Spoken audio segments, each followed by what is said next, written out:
Bismillahirrahmanirrahim. Assalamu alaykum, hurmatli televizor ko'ruvchilar. Istiqlol kundalik xabarlarimizni ko'rishinglarni qizg'in qarshi olamiz. Men Abdullah Yalqin. Programmamizda vatanimiz Sharq Turkiston va dunyoda bo'lib o'tgan kun tartibidagi xabarlarni huzuringizga sunish qilishimiz. Qaynamizda diqqatinglar ekranimiz bo'lsin. Baluchistonda Xitoy savdogarlari hujumga uchradi. 12 may Amerika ovozi xabarida bildirilishicha, Pokistonning Baluchistonga taba Gwadar portidagi oliy darajalik mehmonxona hujumga uchragan. Pokiston amaldori muxbirning ziyoratini qabul qilib, harbiychi kiyim kiygan 4 qurolliq kishining shanba kuni kechida oliy darajalik Marvoyit quruqliq mehmonxonasiga bosib kirib, mehmonxona bexatarlik saqlash xodimlari bilan to'qinishganligini, oz deganda 3 bexatarlik xodimi va 2 mehmonxona mulozimatchisining hayotidan ayrilib, 4 kishining yordar bo'lganligini oshkorladi. Pokiston bexatarlik qismi hujumchilarni mehmonxonaning liftida qo'rshavga olganligini bildirgan bo'lsa-mu, biroq hujum qilguvchining qo'lga ilinganligi yoki etib o'ldirilganligi haqida ma'lumot bermadi. Voqeadan bir necha soat o'tgandan keyin Baluchiston ozodlik tashkiloti bayonot e'lon qilib, voqeaga mas'ul bo'ladiganligini, Baluchistonga mablag' solg'ili kelgan Xitoy va chet ellik savdogarlarga zarb berishni maqsad qilganligini, Xitoyning Baluchistonga mablag' selib ekologik muhitni bulg'ishiga qat'iy yo'l qo'ymaydiganligini, bundan keyinmi bu xil hujumlarning doim bo'lib turadiganligini bildirgan. Pokiston amaldorining bildirishicha, mehmonxona hujumga uchragan vaqtda Xitoy savdogarlari mehmonxonada yo'q ekan. Baluchiston Iron va Afg'oniston bilan chegaralanadigan bo'lib, Pokistonning eng namrat o'lkalaridan biri hisoblansa-mu, biroq mo'l tabiiy gaz va har xil kon boyliqlariga ega.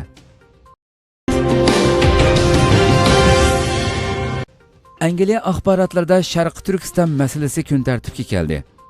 12 may Angliyaning davlat gazeti bo'lgan Telegraf kundalik gazetining Beijingda turishliq muxbiri Sofia Yan Beijingdan mazkur gazetning yakshanbalik sonida Beijing 2 yil burun onamga telefon qilishimni chekladi degan mavzuda bir parcha xabar e'lon qildi. 30 betlik bu gazetning 13-betiga muxbirning Aziz Aysa Alkun bilan o'tkazgan suhbati besilgan bo'lib, Angliya fuqarosi Aziz apandi Xitoyning Uyg'urlarni majburiy assimilyatsiya qilish uchun 3 milliondan ortiq Uyg'urni jazo lagerlariga so'lganligini, jumladan 2 yildan buyon yolg'iz onasi bilan aloqa qila olmaganligini, 2017-yili dadasi o'lib ketganda bora olmaganligi, Xitoyning Uyg'urlarga qarata yurgizayotgan irqiy, diniy va madaniy qirg'inchiliklari qatorliq masalalarni bayon qilgan. Xabarda yana Angliya hukumatidan Aziz apandining onasining izdirikini qilishga yordam qilishi talab qilinib, Xitoyning Uyg'urlarga yurgizayotgan irqiy qirg'inchilik jinoyatlariga sukut turmaslikqa, Angliya hukumatining o'z fuqarolarining huquqini qo'g'dashda tegishli mas'uliyatlarini ado qilishga chaqiriq qilindi. Xabarda yana mazkur gazet muxbirining Xitoyning tashqi ishlar ministrligiga Aziz apandining onasi haqida javob berishini talab qilib, maktub yo'llaganligi tilga olindi. Angliya Telegraf xabar agentligining rasmiy to'g'ri sahifasida Angliyalik Uyg'ur Angliya hukumatini Sharq Turkistonda izdiriki bo'lmagan oilasini izlash uchun yordam qilishga chaqirdi sarlavhalik tafsiliy xabar berildi. Telegraf kundalik gazeti Angliyaning hokimiyat beshidagi konservativlar partiyasiga moil oqso'nglar gazeti bo'lib, 1866-yildan boshlab nashr qilinmoqda. Mazkur gazet Britaniya va dunyodagi mashhur gazetlarning biri bo'lib hisoblandi.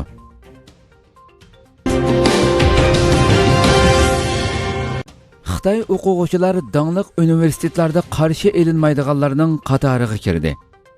Sumru xabar to'rining bugun yo'llagan dokladida ko'rsatilishicha, Xitoylar dunyodagi dangliq universitetlarning o'quvchi qabul qilish tizimligining sirtida qilishga boshlagan. Dokladda aytilishicha, Amerikadagi Massachusetts Texnologiya instituti bu yil qabul qilgan 700 dan ortiq o'quvchi ichida birmi Xitoy bo'lmagan. Stanford universitetining yil oxiridagi 100 turani imtihon tizimligida Hong Kong va Tayvanni o'z ichiga olgan 50 dan ortiq davlat va rayonlardan kelgan o'quvchilar bor bo'lib, buningga Xitoydan hech qanday o'quvchi kirolmagan. Buningdan sirt Kaliforniya Texnologiya universitetida o'xshash ahvol ko'rilgan. Yaqinqi 10 necha yildan buyon chet elga chiqib o'qiyotgan Xitoy o'quvchilarining soni shiddat bilan oshgan bo'lsa-mu, ammo imtihonda ko'chirish, soxta guvohnoma yasatish, vakolatan imtihon bergizish va hammadan muhimi Xitoy rejimi uchun ishpiyonlik qilish qatorliq satchiliklari orqa-orqadan oshkorlanmoqda. Bu sababli Xitoy o'quvchilari dangliq universitetlarda qarshi elinmaydigan obyektga aylangan bo'lib, bu ahvol bu yilda texmo ko'rinarli bo'lgan.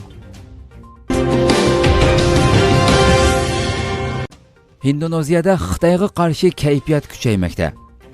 Amerika ovozi to'rida tunugun Indoneziyadagi Xitoyga qarshi kayfiyat va bir balvoq bir yo'l qurilishi mavzuliq taqriz e'lon qilindi. Taqrizda Indoneziya xalqining tarixdan beri shakllangan Xitoyga qarshi kayfiyatining bir balvoq bir yo'l qurilishiga xiris elib kelishi mumkinchiligi borligi ta'kidlandi. Hong Kong Shurin universitetining muavin professori Shu Yaofeng yaqinda e'lon qilgan mushu haqdagi maqolasida Xitoy bilan Indoneziyaning madaniyat farqining intayin cho'ng ekanligini, shunga savdo hamkorligi hosil qilish uchun Indoneziyaning ijtimoiy ahvolini yaxshi tadqiq qilish kerakligini, ammo Xitoyning bu masalada hech qanday ma'lumotga ega emasligini bayon qilgan. Indoneziyaning 270 milliondan ortiq nufusi ichida Xitoylar 3% ni egallasimi, ammo ko'plagan iqtisodni qo'liga kirgizib olgan. Tarixdan buyon Xitoylarga qarshi voqealar ko'p qitim yuz bergan.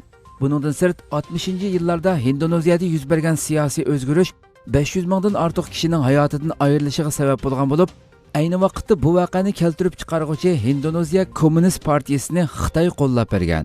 Bu fojiani Indoneziya xalqi hozirgacha unutmagan.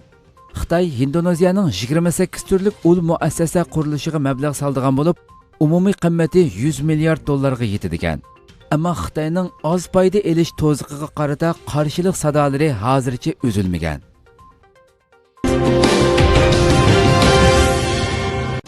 Ma'rif jamiyati Ramazonda ijtimoiy yordam xizmatini kuchaytirdi.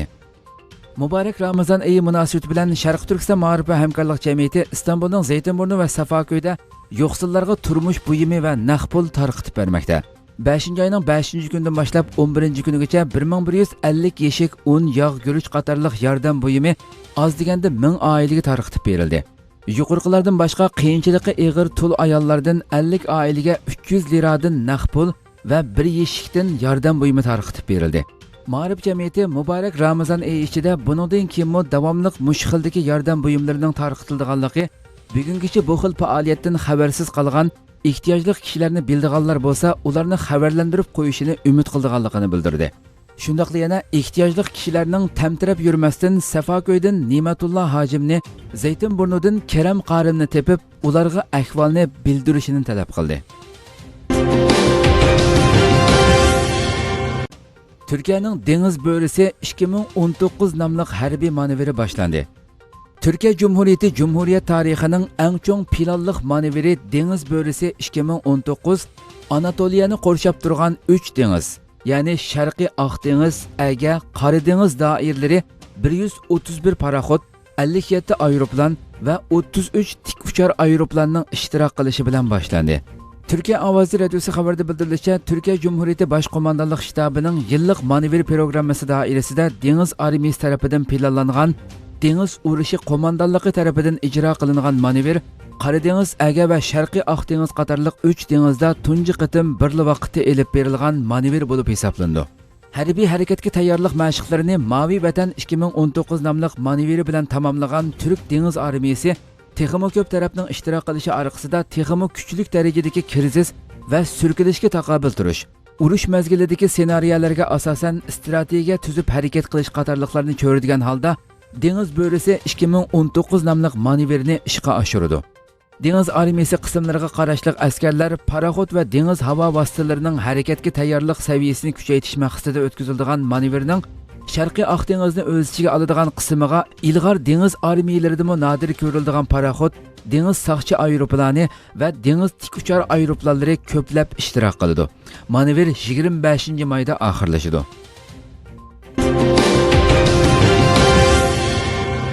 Javobsiz qolgan telefon nomli badiiy hujjatlik film olqishga erishmoqda. Angliyadagi Uyg'ur ziyolisi Aziz Aysa Alkunning o'z beshidan o'tgan voqealik asosida yozgan va o'zi ssenariyalashtirib ishlangan Javobsiz qolgan telefon nomli badiiy hujjatlik film 2019-yil 26 aprel kuni London universiteti Afrika va Sharqshunoslik institutida kun tartibidagi voqealar Uyg'urlarni qo'llash kuni nomli ilmiy muhokama yig'inida ko'rsatildi. Bu mazkur film ro'yobga chiqqandan keyin rasmiy qo'yilishi bo'lib, mazkur film Londondagi cho'ng universitetlarda va dunyoning har qaysi davlatlaridagi faoliyatga ovoz qo'shgan universitetlarda, dunyoning har qaysi allaridagi film festivallarida va kinoxonlarda qo'yildi ekan. Mazkur film dal Xitoyning mushxil siyosatlari sababli ota-onasi bilan aloqasi uzib Londonda 20 yildan buyon yashab kelayotgan Aziz Aysa apandining o'z kechirmishlari, rost voqealiklar asosida ishlangan badiiy hujjatlik film bo'lib, milyonlagan begunoh Uyg'urlarning jazo lagerlariga solinishi qatorliq Xitoyning Sharq Turkistonda ijro qilayotgan qilmishlari va bu sababli Uyg'urlar chekayotgan turli ruhiy besim va azoblari bugungi Uyg'ur tragediyasiga birlashtirilgan holda jonliq yoritib berilgan.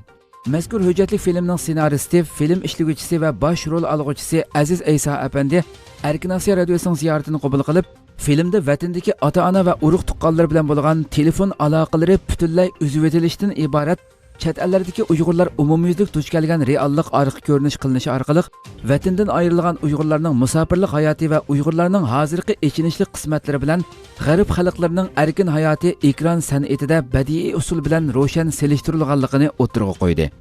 Aziz Aysa apandi yozgan javobsiz qolgan telefon hikoyasi 20 necha xil tilga tarjima qilingandan boshqa bu vaqtdagi mazkur 20 minutlik badiiy hujjatli film dastlabki qadamda Uyg'urcha va inglizcha tarqitilgan bo'lib, turkcha va xitoycha tarjima nusxalari ovoz berish bosqichida ekan.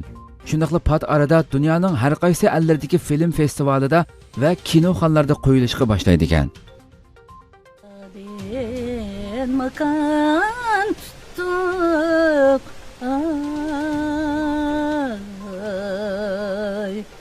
Bağladın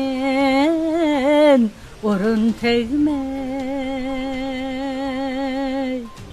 Kügen künümüz muşu Rıkke buyun